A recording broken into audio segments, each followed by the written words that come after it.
All right, this is our third study in Psalms, and we'll pick up today with important people and major events in the Psalms, and perhaps touch on a few key phrases as we work our way through. I'm not quite finished my own study of this, so I have to conclude it in the next class. But you don't have to go very far in the Psalms to be able to identify in the accounts.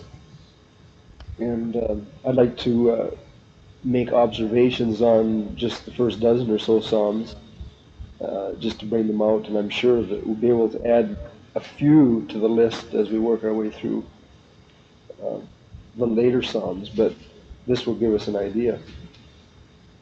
As far as important people go, the first Psalm is comparing the righteous with the ungodly. The last verse says, the last two verses, "Therefore the ungodly shall not stand in the judgment, nor sinners in the congregation of the righteous. For the Lord knows the way of the righteous, but the way of the ungodly shall perish." There wouldn't even be a psalm if there wasn't a contrast between these two classes of people. They're therefore important.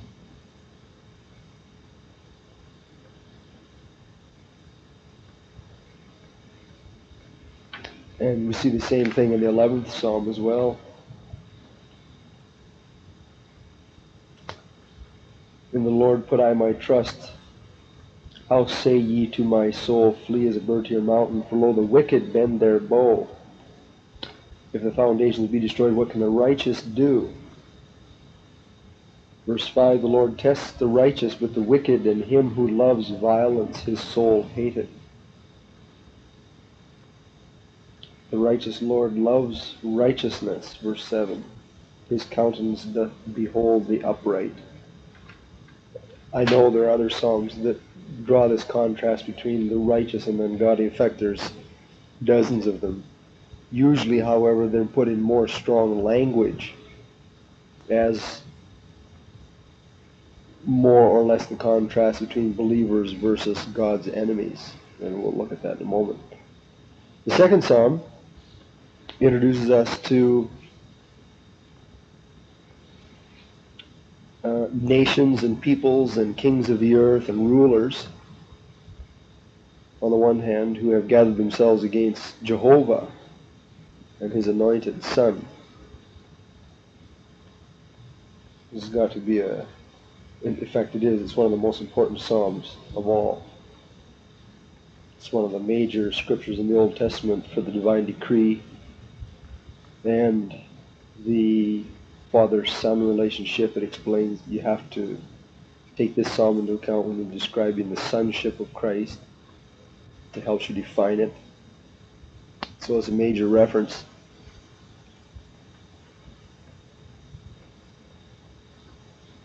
And in fact, we have the first reference to Christ in the Psalms, in the second psalm.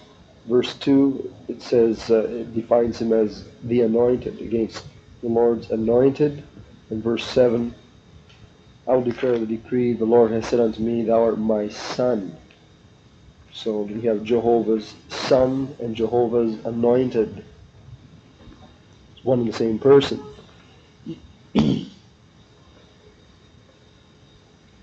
Now I know that there are other psalms that deal with the nations opposed to God. I just haven't come across them yet, but I think it's like up in the 130s or something, because I remember reading one the other day. Okay, Psalm 3 picks up with a strong contrast between the righteous and God's enemies. In fact, most of David's psalms, I would say, probably the majority, are laments, as it were, or pleas for help in his extremity, or they are imprecatory psalms, where he desires that God's judgment would fall on God's enemies, that sort of thing. So, in most of David's psalms, he was drawing this contrast. Breeze through the third psalm and try to find specific terminology for the kinds of people that are set in contrast. I'll do the same for 4.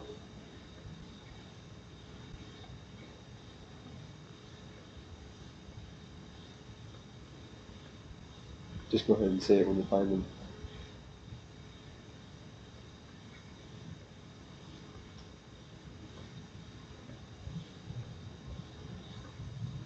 Well, he's talking about his adversaries in the sense he says, mine enemies, the ungodly. But he really contrasts them, just other than that, just they. First time I thought, basically he's talking about himself. David, he's saying, I do this, and the third person is the Lord. Even of 10,000s of people who have set themselves round about me. So it's God's people against the enemies, verse 8, verse 7. In verse 4, it's the sons of man, or chapter 4, verse 2, it's the sons of men, as opposed to verse 3, him who is godly. A couple of interesting verses. Verse 3, but know that the Lord hath set apart him who is godly for himself.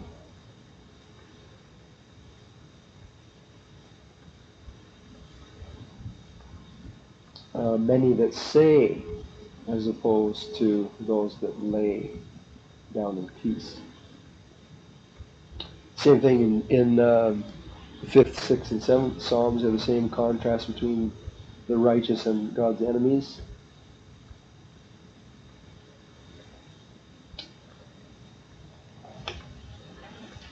Verse 5, the foolish and workers of iniquity. Verse 6, those that speak falsehood. The bloody and deceitful man. Mine enemies, verse 8.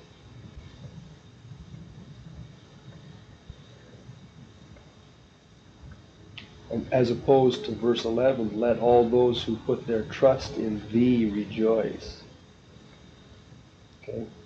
Those who love thy name. So he uses the term righteous in verse 12 to describe that class of people.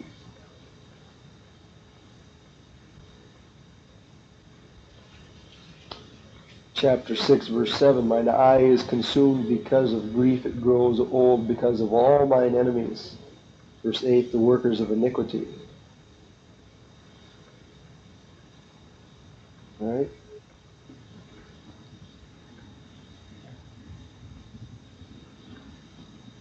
It's almost entirely describing God's enemies. Psalm 7, all those who persecute me. Verse 5, the enemy.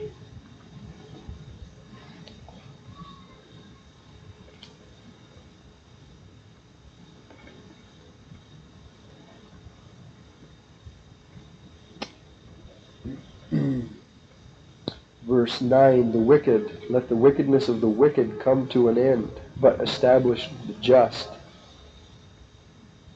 Verse 11, God judges the righteous, and God is angry with the wicked every day. All right? Yeah, we can go on and on, but there are just dozens of psalms. The 8th psalm is an interesting psalm because it's contrasting men and angels. Psalm 8.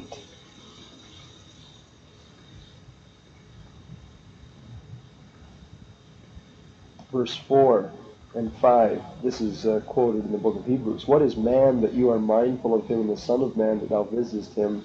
For thou hast made him a little lower than the angels, and hast crowned him with glory and honor. I think this is the first reference to angels in the psalm. Right? So, various classes of people. We've looked at the righteous versus the ungodly, the nations and earthly kings as opposed to God. Now men versus angels. I haven't found another psalm yet that draws that distinction. In the 10th psalm, we have the focus on the victims versus the oppressors. It's a different classification. Many times in the 10th psalm, he refers to the victims this in various terms. The poor, verse 2, the wicked in his pride doth persecute the poor.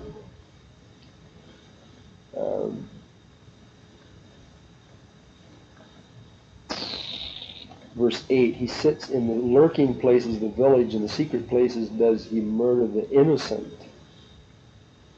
His eyes are secretly set against the poor.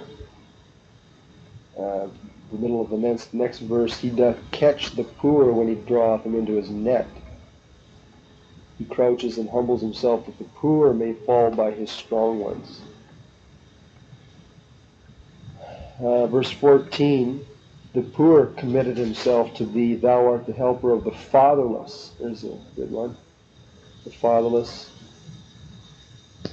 Verse 17, the Lord, thou hast heard the desire of the humble, to judge the fatherless and the oppressed. Okay? So he classifies the poor people, the innocent, the humble, the fatherless, the oppressed, all as opposed to or being taken advantage by the wicked. And the same thing in the 12th Psalm as well.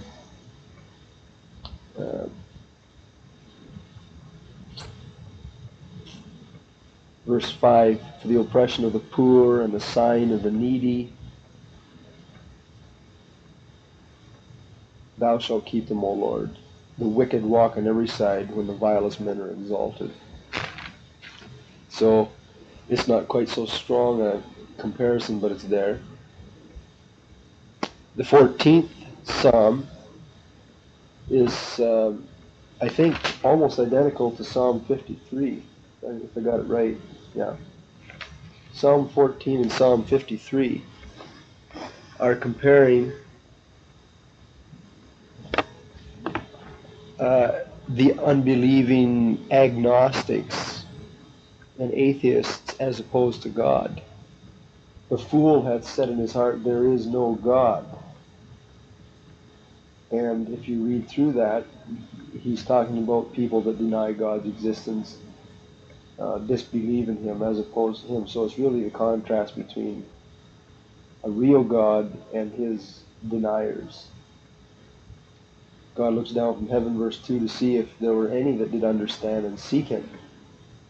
This psalm is quoted in Romans chapter 3 to implicate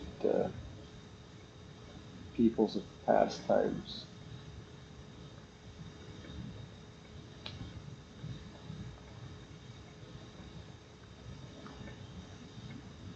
The next psalm shows the opposite. Instead of deniers versus God, we have the godly with God. In fact, Psalms 15 and 16 kind of go together.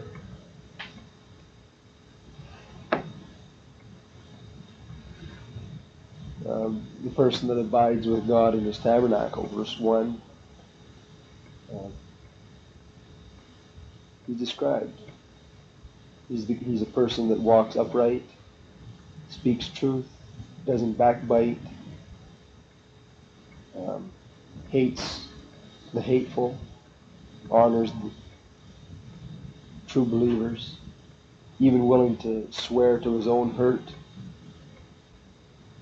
Right? So we're talking about a true believer in his relationship to God, how to identify a true believer. Same thing in verse 16.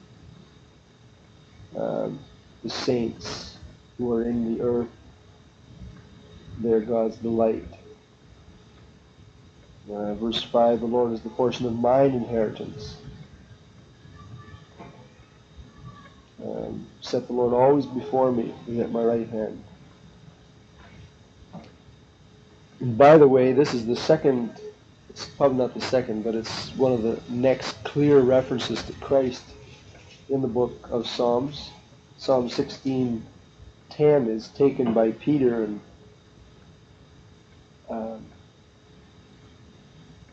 applied to Christ's resurrection. Thou wilt not leave my soul in Sheol, neither wilt thou permit thine Holy One to see corruption. What was that other one we just read a moment ago? I said was quoted in the book of Hebrews. Oh, Psalm 8, verses 4 and 5 also refer to Christ. As far as the book of Hebrews, chapter, was it Hebrews 2? Remember he's... Yeah.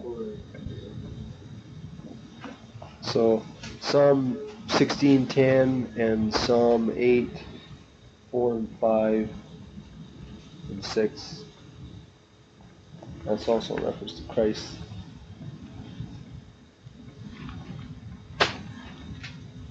While we're on the 67, chapter 2. yeah, Psalm 19, that familiar psalm of the firmament, the heavens declare the glory of God, and the firmament shows. That psalm really is a psalm of showing the relationship between the righteous and God. It's not talking about the unbeliever. In fact, verse 11, moreover, by these statutes is thy servant warned. Verse 13, keep back thy servant from presumptuous sins. Let the words of my mouth, that is, as a meditator and believer, right? So really the whole psalm is, it's not so much describing the relationship as it is exalting Scripture or revelation in its various forms, but nevertheless it does illustrate the important relationship between the godly and God Himself. Psalm 18 is a good psalm, probably one of the most exalting psalms thus far as to God's person. If you want to find out about God, read Psalm 18. What are you looking for? Just in 1833, you make my feet like hinds feet, set me upon their high places. Yeah. It's in Habakkuk 19, where God is my strength, He will make my feet like hinds feet, and He will make me to walk on my high places. It's almost like Habakkuk quoted Yeah. that's part of his prayer. Yeah. Either that or David and Habakkuk both were simply incorporating, say, a byword of their times, like an oral tradition or something, oral proverb. That's about 400 years old, like separation.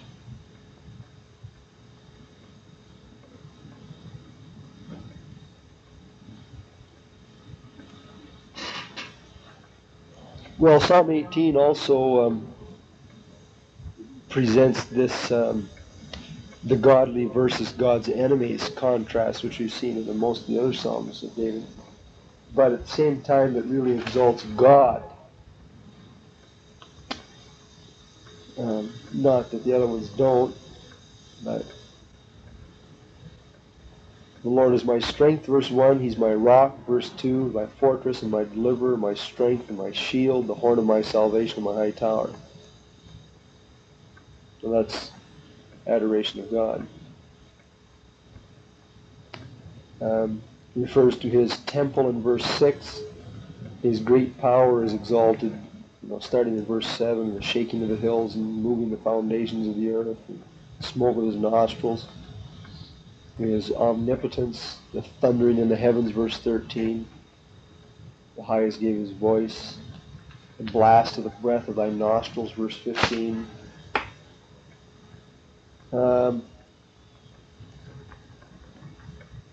We have the sovereignty of God who brought me forth also into a large place.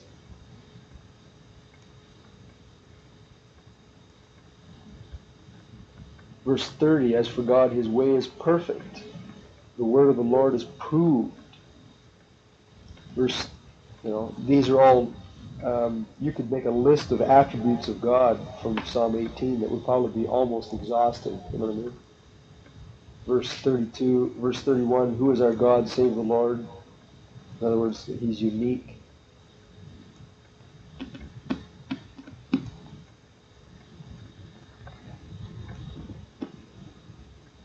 He lives, verse 46, is the God of my salvation, subdueth the peoples.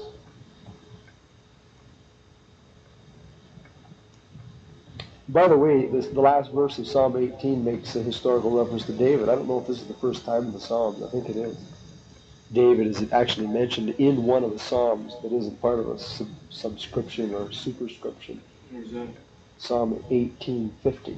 Great deliverance giveth he to his king, and showeth mercy to his anointed, to David, and to his seed forever. Should he call himself, isn't he? Yeah. I think that's the first reference in the Psalms to David, outside of the inscriptions. Yeah.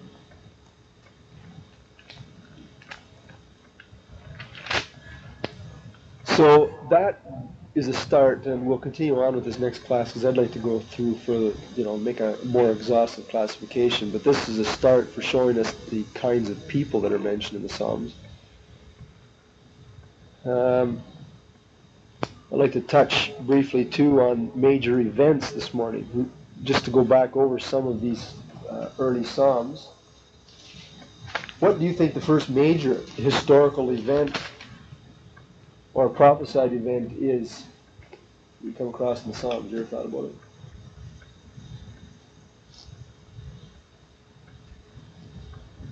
The Psalms isn't like, let's say, the book of Samuel, precisely historical work, but it is historical.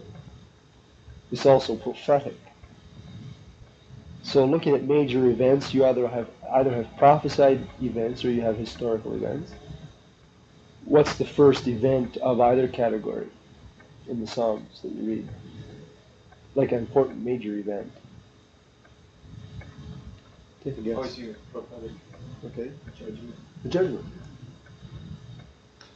First Psalm. Therefore the ungodly shall not stand in the judgment. That's got to be a major. It's a major event. So we have the first reference to the final judgment in the first Psalm. And there are frequent references to the judgment in many of the Psalms. Chapter 7, verse 8, for example. The Lord shall judge the peoples. Psalm 9, verse 8.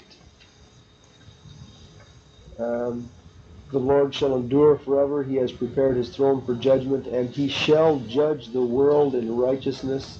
He shall minister judgment to the peoples in uprightness.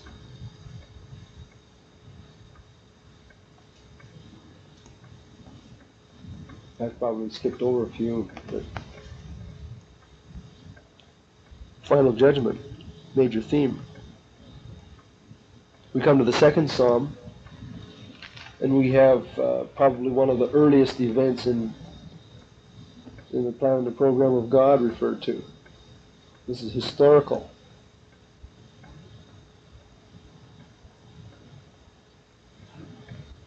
The first Psalm or something? 2. Second Psalm. One of the earliest events in the divine program.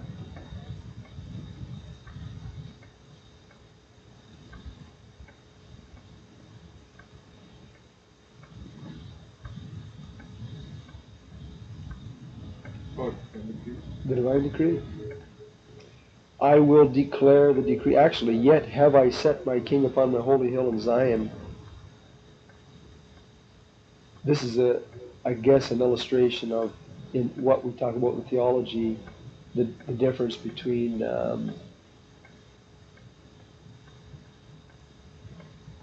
foreknowledge and foreordination. Right? Or the difference, there is a slight difference between the counsel of his will and the execution of his will, right? You're talking about the divine decree. What's the difference between foreknowledge and foreordination? Well, human speaking, one is doing it with intellect, another one's doing it with the will. Right. And if you were talking about my plans, any man's circumstances, there is a world of difference. One is certain and the other is tentative at best, right? Your desires. But when you're talking about God's sovereign will, whatever he thinks, that is, like there's no difference really. Oh, there is a slight difference because there are, I think, 3 or 4 examples in the Bible of things that God knew would have happened if such and such had not taken place. But uh, here we have the decree in verse 7, and in verse 6 we have the actuality of it. It's as good as done. We might as well say that I have said that God has already set His holy King on Zion, right? In spite of the rages of the human arena, and the apparent victory of the evil one, the apparent defeat of Christ. Yet Christ reigns. But anyway, didn't want to get too theological there, but it is a major historical event. The divine decree to exalt Christ. And a little bit later on, verses 8 and 9 in this psalm refer to the coming kingdom. Major event. Ask of me, I shall give you the nations for your inheritance, the uttermost parts of the earth for your possession. You shall break them with a rod of iron. Thou shalt dash them in pieces like a potter's vessel. Now that is explicit reference to the coming kingdom of Christ.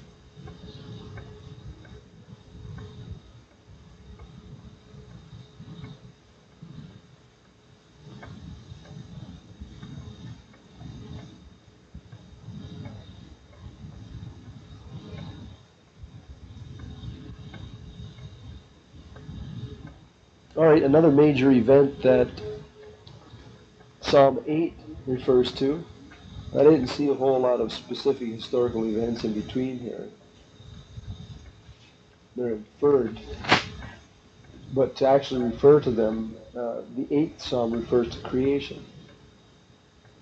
Verse 3, when I consider thy heavens, I think this is the first reference in the Psalms to creation. When I consider thy heavens, the work of thy fingers, the moon and the stars which thou hast ordained.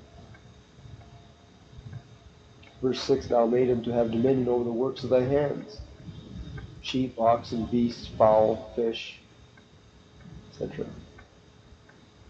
Read like Genesis chapter 1 and 2. All right, so Psalm 8 is the first reference to the creative work, major event.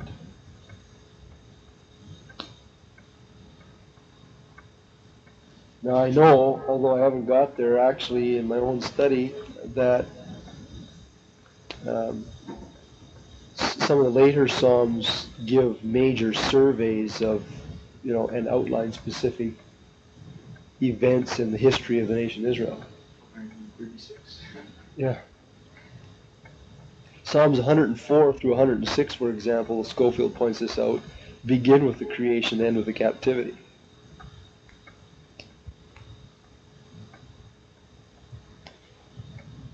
And he also mentions Psalm 48 and 84, 122 and 132.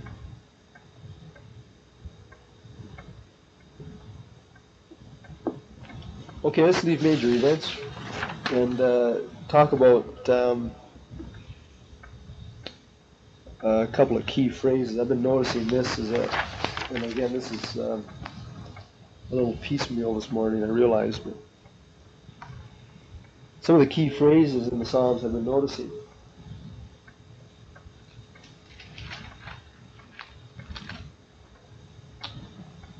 Look for imperatives in the Psalms. Look for challenges. It's almost like David orders the Lord. I don't think that's the right spirit because, particularly in Old Testament times, they had to bring animal sacrifices too. But I suppose the best way to describe these imperative forms are as pleas. Yeah. Right. Entreaty. Is there a classification of imperative that way? Imperative of entreaty in Greek? All right. Can you find it one?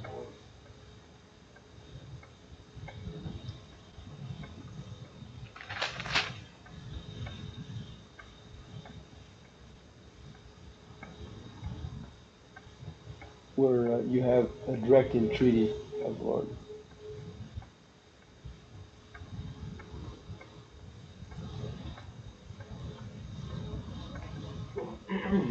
Not so much what he said, but in 3:4 it tells you with the big cry. Pray to the Lord with my voice and heard me. Verse 7. Arise, O Lord, save me.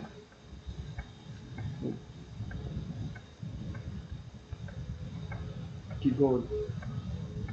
Hear me when I call. 4. So 4:1, 3:7.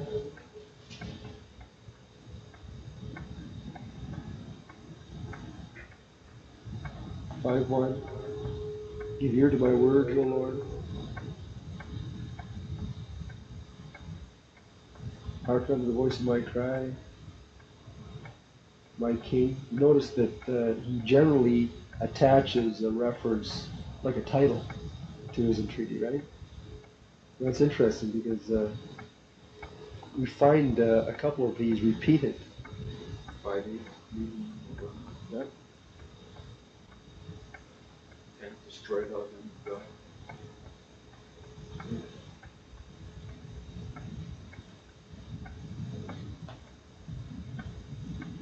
6:2. Have mercy upon me.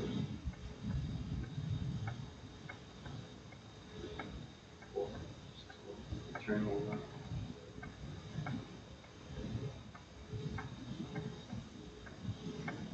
I got through about 7 or 8 of these Psalms before I started to notice this. Look at 7:6. Start to repeat. Okay? Arise, O Lord.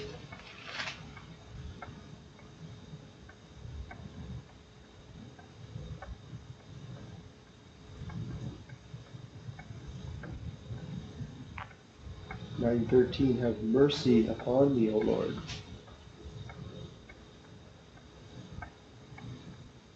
9:19. Arise, O Lord. 9:20. Put them in fear, O Lord.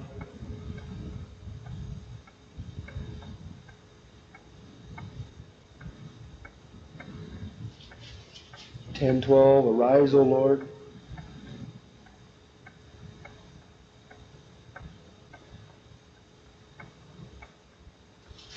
12:1. Help, Lord. I guess you can't get any more to the point than that. I like that. Help, Lord. 13:3. Consider and hear me, O Lord.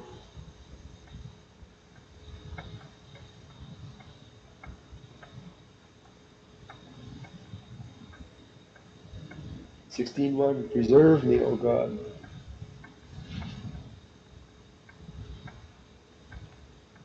17:1. Hear the right, O Lord.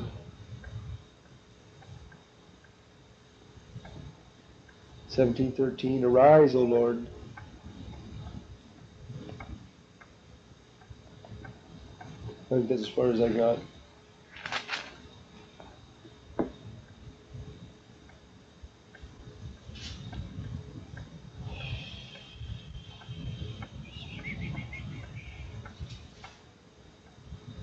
But I mean,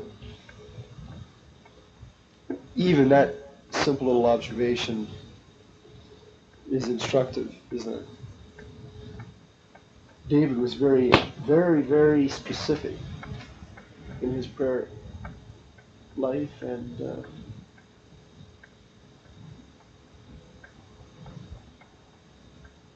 that's where we should be too. Of course, David not only made strong entreaty, I was also noticing too, as I was going through those Psalms, that sometimes David questioned. You noticed that quite a bit? Did you pick up on any of his questions? 10:1. Why standest thou far off, O Lord? Why hidest thou thyself in times of trouble? No, I think we have to be honest with God, right? You pray like that? Well, I don't like this, Lord. I don't like this, Lord. This hurts. I just should not go through this. Why do you let me experience this? I think that's You have to be honest with God in your prayer too. Honest to God. Or verse 13. Well, it's not even just kind of questioning God, but just a question. Just wherefore doth the work of God? You see other circumstances.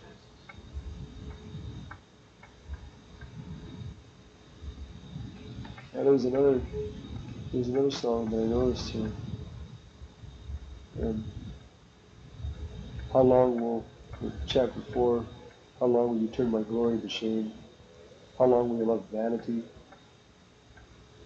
Not only did David get upset about his own circumstances, but the circumstances of others, right? 13:1. How long wilt thou forget me, O Lord? Yeah. Forever? Yeah.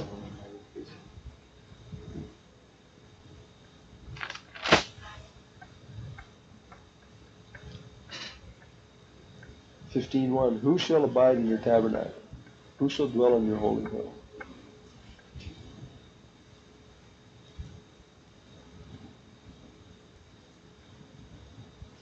So strong entreaty and honest doubts, honest fears, evident in the questions. I think you have to say these are key to the Psalms, key phrases, or at least key characteristics, if not one specific phrase. All right, that's all I've got this morning. We'll have to continue with that. I'd like to pursue a little bit farther and get a little more exhaustive with it in our next class next week, okay?